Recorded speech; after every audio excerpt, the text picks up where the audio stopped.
Hey, hello everybody, and welcome to our Spring Lunch and Learn series. I see a nice white spot right there. It's a I don't know. halo. I think that's one of my lights. It's one of your angels, girl. That's what it is. It's interesting. I've not seen that before. Strange. My lights must be working, my dimmers. Sometimes they've been flashing on and off lately. But I'm Helen Panos. I am the owner of Dynamis Learning, a K through 12 tutoring SAT, ACT prep company. We do now executive functioning. And so I wanted to bring on my coach, Crystal. How are you doing, Crystal? I am doing great today. Loving this new weather. This thing called warm weather and Yes. sunshine. Yeah, I'm all about happy Happy International Pie Day, by the way. Did you know it was that. Pie Day? Ooh, 3.14. Do you know the rest of Yes. them? You need to take your kids out for some pie. That's right. I'm sure there's some 3.14 pies out there. There's gotta $3. be. We need to make one. Shoot, I didn't even realize. Okay. Yeah. Then you can teach them all about it. That's right. Actually, on my Dynamis page, we have, I think, my assistant Destiny posted a recipe for Pie Day. I don't know if it's I didn't get to look and see if it's a pastry pie or what it was, but she posted something. And in our newsletter, we have something too. She posted something there too. We'll give it a So, shot. anyhow, we are here to talk about how to help your child find methods of organization that works best for them. And I want to we want to help parents do this because it's all about you guys working with them all the time.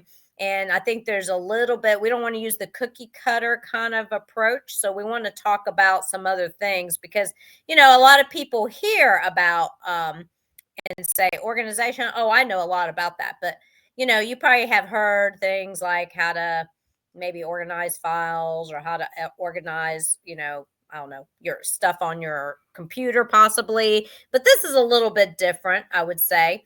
And so I want to start off by, first of all, introduce yourself, Crystal, and your background. Hi, my name is Crystal Dement, and I'm an executive function coach. I work with kids with ADHD and executive dysfunction to help them to function in life, in all areas of life.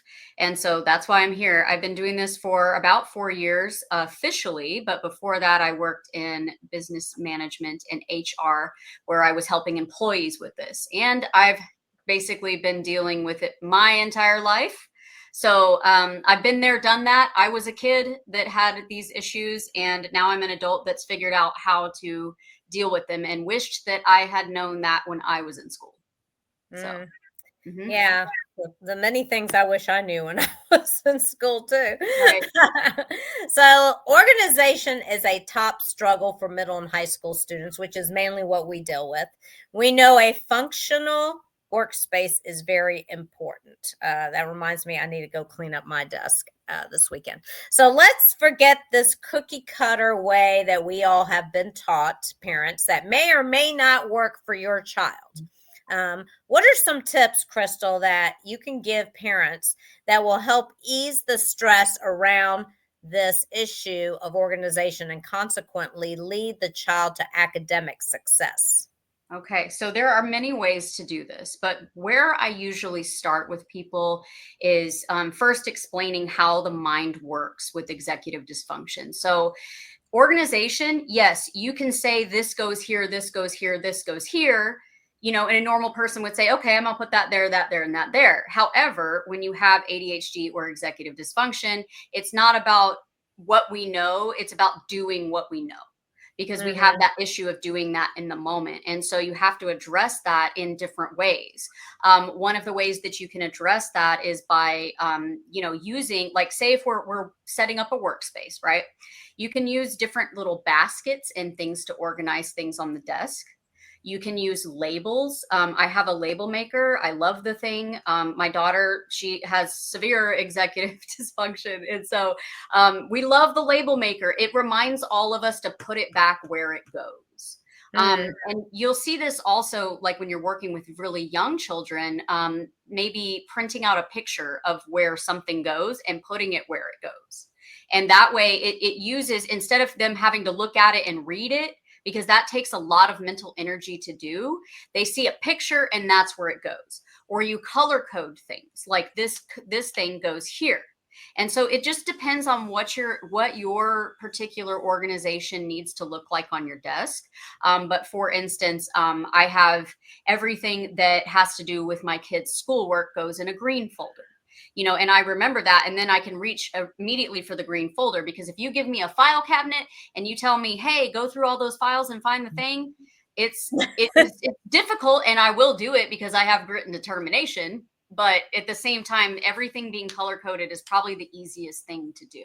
And it would take longer to find it, right, in the file cabinet. Absolutely. You're working with somebody, if not yourself, that needs things to be on the fly.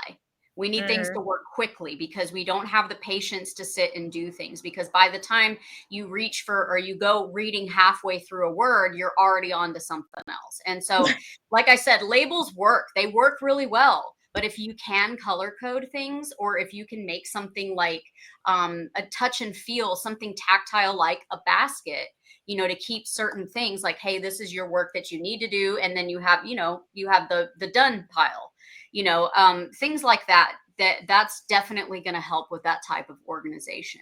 I was out in East Cobb last month, and they're actually doing the meeting today, but we had this, so I couldn't go. But a lady that was speaking she does organization of homes. And so she had this little machine. I think she said she got it from Amazon. I want to say it was a Panasonic. I don't know. It looked like a Panasonic old Polaroid camera or something. And it makes labels. You type it up, and you put the labels in there, and it just runs it out. It was great. So she was telling us how to organize, things in your pantry and in your closet or whatever. But you're right about that. I would say an ADHD child especially is not going, even me sometimes. I'm like, okay, now where did I put that key? I'm supposed to hide it somewhere, but then I got to remember where I hid it. So ADHD kids, I would say, yeah, they're not going to remember. And what I did a couple of weeks ago when I was at a kindergartner's house in East Cobb, where one of my tutors is tutoring, I said, I don't understand why she's not doing her homework. You all asked for us to give her homework. My tutor gives her homework. She doesn't do it. And so I asked the father to get a red folder, speaking of color coding, and to put the homework in the red folder and lay it right here. They have a round table, and lay it right there on the round table, so she can't forget that that's where the homework is. Because she told me when I asked her, why have you not done it? She says, I forgot. Yes. And it won't be, you could even take a little bit of tape. I know it almost sounds ridiculous, but it almost needs to be this way, where you can take tape and tape off an area where that folder is supposed to go. And if the folder is not there, then we need to go find it immediately. And that be, of course, start small. Don't go label your entire house immediately. Start with small spaces first and get used to using the smaller spaces and then adding the labels later. I actually was looking around because I have my label maker. Usually I have a spot for it right here, and it's not there because somebody has my label maker in this house and they're out there making a label for something, that's kind of funny. It's ironic, that's the thing that, actually it moved up here. Hold on. I'm going to grab this thing so you can see it. You have to see this. Sure. Okay. So was it one of these? Yes. Yes. This is called the Brother. It's called the Brother Touch. Yeah. It's been through a lot. But I've had this for a long time, and I use it a lot. Like that's what she was saying. She uses it a lot, especially normally you would think that they would remember where they go, like the silverware drawer. Surprisingly, even as an adult, I will go for the wrong drawer in my own home for the silverware. It's weird. Unless something is labeled. And so if you have a whole house full of executive dysfunction, then it's really, really a good thing to label everything, because everybody knows where everything goes. And that's going to keep the chaos to a minimum. And really teaching them from young, like kindergarten, pre-K, to pick up their toys. And then let's say you have baskets for certain toys, maybe all the, I don't know, whatever. Maybe you have several kids and one kid has this basket, that basket, whatever. Or you're just trying to organize the toys into, here's the games, here's the cars, here's the whatever. It's not a bad idea to label those so the kids, and you're not constantly talking to them and going, hey, pick that up, put that in that basket. Right. Hey, no, pick this up, put it in that. It's all nonverbal. You teach them one time where it goes, and that's it. It's done. They know where to do it, when to do it. Hey, that's how I would run my house. Right. And so I used to, we used to travel for my husband's job when my daughter Penny, she was 3. And I had little container systems that were clear. So she could see what was inside them, and she would take one container and dump it out and play with whatever was inside. And the rule was to pick it back up, put it back in that container, and put it back. And so each container had its space because we had very little space. And the good thing about having small space is learning these lessons, and having those little spaces was the best way to organize things, and being able to see things is another thing.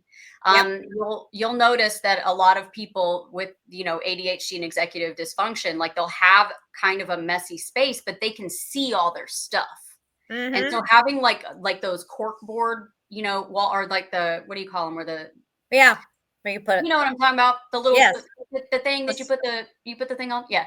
The soft ones. Yeah. Yeah. So having something like that where you can, have things where they go, everything important needs a spot. That is where you need to keep it. Keep that in mind. Everything important needs a spot.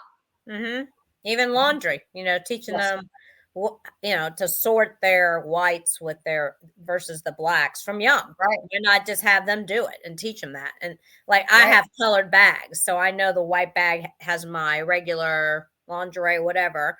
The dark one for me is the dark clothes, the dark green one, and then the maroon one is the towels and stuff like that. So that's how I have my laundry actually too. So then I just know which ones I'm doing today, and I grab that bag, and I know that bag is towels or whatever. Yeah, exactly. It's just like that, but with everything, and you need to do it on a macro level. Like you really need to do it on a macro level, and it's important that kids, organize their desks, keep it organized. Right. And there's still gonna be moments of disorganization because in the moment you'll see it. It'll happen, but you just have to keep practicing with them to keep putting the things back, and you have to do it with them. You can't just say do this and then walk away. You have to do the I do, we do, you do. So you do it, you show them what to do, and then you do it with them until they get used to it, and then they can do it on their own. And the sooner parents you teach them how to do it, it's better. And like Crystal said, I think the main thing I want to drive home today is that just because you as a parent do things a certain way, that doesn't mean their brain is the exact same thought process. So I want to be clear about that. That's the main thing about this whole organizational Facebook Live today is parents tend to want to instill how they were taught to do organization. And they think that if you have multiple children, they all may be different. And depending on, you got to find what works for them. And Crystal does, I guess I would call it a personality test, right? Yes. So different personalities. Yeah. Different personalities. I tend to follow Myers-Briggs.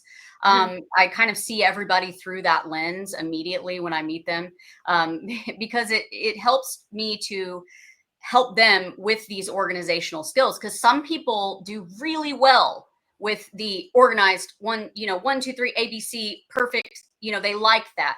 And then there's some people that get overwhelmed with that. And so you kind of have to dial it back a little bit for that type of personality. And so that's another reason why coaching is important, is because I can actually talk to you and help you to figure out how to organize for your particular child. Just like if an organizer was to come into your home, they're probably going to ask you, like, what's the best way? What do you use in a pantry the most? Let's say you want to get your pantry organized. What are the things you use the most? Maybe they have to go right here in eye level, or, I have an organizer for my lids now, for my Tupperware, all kinds of stuff. My lids. Oh yeah. It took me pots and pans. Because my husband will just throw the pan, the top, the glass on, just stack them on top of each other. So I stopped that by getting a rack. Yeah. Who would have thought, right? Imagine that. And it works. He's following along with it. So Yep. let's go to question 2. A child keeping track of assignments and knowing how to study is key to overall success. As parents, we know that these lifelong skills bring about better choices later in life, which is what we want for all young people, right? Again, ignoring that cookie cutter type of approach. How can a parent help their child see that a different approach to note taking may be what makes their life easier and yields great success in school and in life, because it'll carry them into life, the skill. Mhm. So what do you think about that, Crystal? So I like to use something that's called Cornell Notes. Mhm. And you can use this in a lot of different ways, but particularly for organizing things that need to be done. When you have a lot of things that need to be done and you have executive dysfunction, it's not like you say, okay, I have science homework, math homework, this, and then I have to practice my, dance routine. It's not quite like that. I actually have to go macro again with the things, because the way that the brain thinks, it doesn't think linear. It thinks in all these, it grabs little parts from everything. And so to Mhm. organize something like that, you can have like a legal notebook, the one that has the line right down the middle. Those little notebooks that have the line. Actually, don't have one, but anyway, the little notebooks. Here I go again. The little Oh, I notebooks that have have the line seen right the down the little middle. spiral that has the red line going down the Right, middle. right. And so the best thing you can do is have the child sit down with that spiral, and on the right side, write down every single thing that they need to do, even if it is, say, get a snack for my study session. Um, things that they'll remember to do, things Gather that my don't even. materials that I need to do this research project or whatever. Right, the material, grabbing the materials for the research project, writing out the actual steps of the research project. And in that, it doesn't matter what order it'll come in, but it'll say something like, I need to gather this for my science project. I need to go get a snack for this. I need to do this for my math project. I need to do this one for my science project. Okay, so you're back around the science project.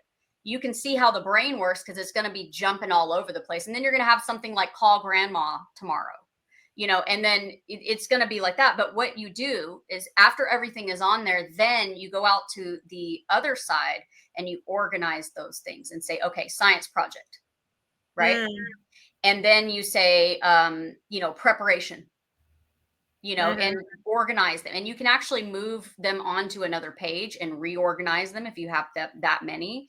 They typically, in school, they're not going to have that many steps, but teaching them how to do Cornell Notes is going to help them to do even things like cleaning their room.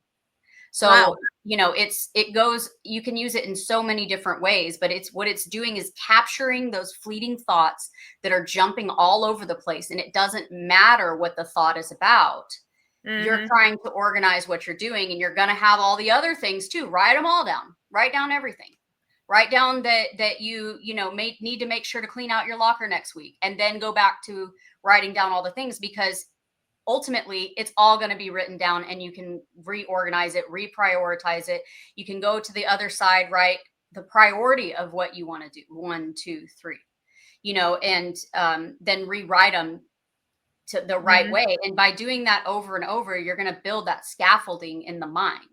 And so Mm. that's why coaching also is important in this one, is that we can use different situations that you have and use the Cornell Notes and teach you how to use it for different situations. Oh, that's terrific. Hmm. I've been, we were, oh gosh, what do you call that type of a school? I'm trying to think. It's a program, and I can't think of it right now. And our school had it. My school had it, and within that program, they all were taught how to use Cornell Notes. Yeah. Um, Hmm. because the way we were probably all taught is do an outline of our notes or something like that, right? That probably Yeah. will not work for an ADHD child. I'll say that. So Interestingly enough, if you do it backwards, it's called reverse planning. That's another one. You actually start thinking about what the end goal is, and then what mhm. that's going to look like. Because a lot of minds think that way. Like, I write things backwards. You know, like Interesting. I will start writing the content of things, and then I'll go back and organize it. And usually I'm like, the conclusion is going to tell me what I wanted it to be ultimately, even though the first part does too, but it's like, it's something interesting about doing something backwards. And also when you're planning things backwards, you're not coming up to the last minute, thinking, oh crap, I didn't do that. Oh crap, I didn't do that, because you thought about those things first. And so there are a few different ways to do it. I like to start with the one with Cornell Notes that, that's going to be the first one I talk about. I don't like to throw them all at everybody, but there are many ways to do it. And it just depends on the child. If the child's not taking to the first one, then we can go to the second, and then the third, and then fourth, until we figure out what works for that mind. Great. That's awesome. Yeah. So folks, this is the last of our 4 Facebook Lives. But the good news is Crystal will be joining me again when I start my summer Lunch and Learn series. We'll probably have that on a Wednesday at noon. We'll determine that soon. But I think, we're probably going to start off at the middle of May, and I usually go till the end of September with the Facebook Lives for the summer. And every month I have a couple guests, but what we will probably kick off with is, if it works in Crystal's schedule, to kick off with all this executive functioning, and because there's more that we can talk about that we didn't speak about. We hit the top 4 issues that most kids have, but there's a lot more that we can talk about. We may even do a panel or something like that one time and bring some other people on to the Facebook Live that I'd like a psychologist or pediatrician. So, yep, there's a lot to come. I'm excited about the new Summer Lunch and Learn series. I've got it working out in my head, and we're going to be meeting soon to talk about some things. We'll probably have a executive functioning webinar as well soon for parents, and that will, just look out for the information on that soon. We'll probably be doing that by April. So anyhow, I appreciate you coming on, Crystal. I know, I just had a parent call me, and I think what they realized was that when they called me, they said, I need y'all to help him get his project done. And what I immediately in my head thought was, he doesn't understand the steps or can't get the steps figured out on his own. Talking about the end in mind, right? That's how you should do a project, really. And so a lot of times when I was a teacher, I would have parents go, can you please help him? His locker is a mess. I mean, I'll come over here and I'll clean it one time, but we all know that it doesn't take just one time. Somebody's going to have to check in with your child if they have a very messy locker, because who else is he accountable to, or she's accountable to, and keeping that locker clean. So also, I just remember parents asking me, can you spend some time organizing his notebook or her notebook? And, teachers really, I just have to be honest about this. Teachers do not have time for that. Barely would I have time to do that. I would have to call them up to come up during lunch and try to eat their lunch while they try to organize their notebook. Is that very effective? No. Or they would have to stay after school in one of my tutoring sessions I would have once a week. So it's really difficult for a teacher to be asked to do that kind of thing. And one time is not going to really cut it. So please reach out for a complimentary discovery call by emailing us at info@dynamislearningacademy.com, and we can talk about how we can help your child, figure out whatever it is that's dysfunctional right now in their life. Anything else you want to add, Crystal? I mean, coaching is accountability. And so that's something that I will add to, because with something like a locker, it's accountability. Like we're going to be talking about every week, hey, did you clean out that locker like we talked about? Did you follow the list of what to do? What challenges did you have? Was it easier for you? Asking things like that, and just keeping them accountable for those things, because I'm going to remember. My job is to remember those things that we are talking about doing. Right. And so, yep. Cool. Well, thank you for joining me for these 4 Fridays. And everyone, you guys can get the replays because they stay on Facebook for 30 days. If you go back all the way to February 21st is when we first started the first one with task initiation. I think the second one was on the 28th, and that was on emotional control. The third one was on priority planning and projects, things like that, which was last Friday, the 7th, and then today's. So we will do the drawing for those people who responded, whether you commented or shared this, you're in on the drawing for the Amazon gift card. So I'll do that later today and let the winner know who they are. Well, thank you again, everyone, for joining us. And I hope you guys have a great rest of your day. Bye for now.